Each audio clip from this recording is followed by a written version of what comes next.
দাঁড়াও, কোথায় যাচ্ছ তোমরা? আপনার ডালে একটা বাসা করব। আমরা অনেক দূর থেকে আসছি, পুরো টায়ার্ড হয়ে পড়েছি। আমার কাছে কোনো ঠাঁই নেই, আর আমি কাউকে কোনো সাহায্য করি না। তোমরা অন্য রাস্তা দেখতে পারো। এ কথা শোনার পর পাশের আম গাছটির খুব মায়া হলো।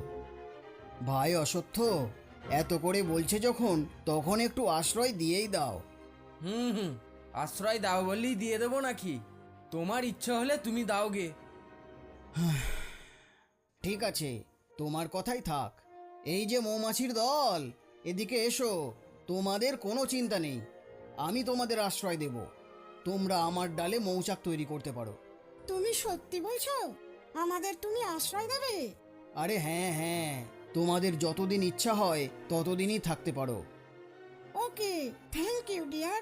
হেই গাইস, কাম কাম। দেখো, আম গাছ আমাদের থাকার জায়গা দিচ্ছে। চলো আমরা মৌচাক তৈরি করি। এরপর মৌমাছির দল ওই আম গাছে বসবাস শুরু করে দিল।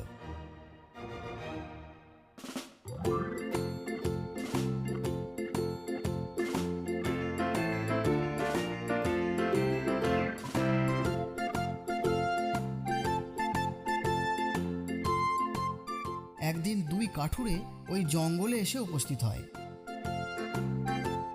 তারা আম গাছটিকে দেখে সেটাকেই কাটবে বলে ঠিক করে।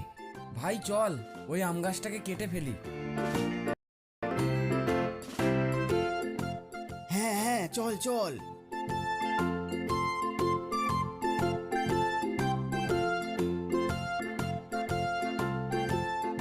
আরে, এখানে তো মৌমাছির চাক আছে।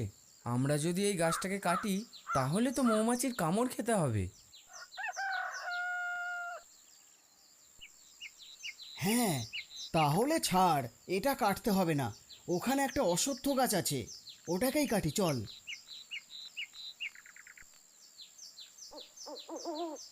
এই বলে দুই বন্ধু অশ্বত্থ গাছের দিকে এগিয়ে গেল। তারপর গাছটাকে কাটতে শুরু করলো।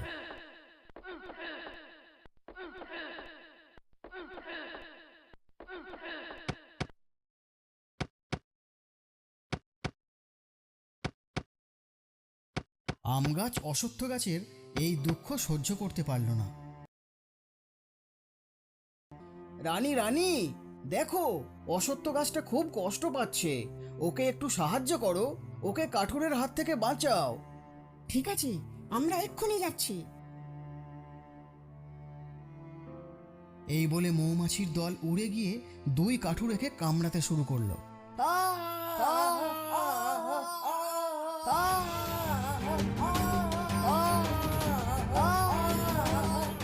আরে ভাই, এই মৌমাছির দলগুলো আমাদের ছাড়বে না মনে হচ্ছে।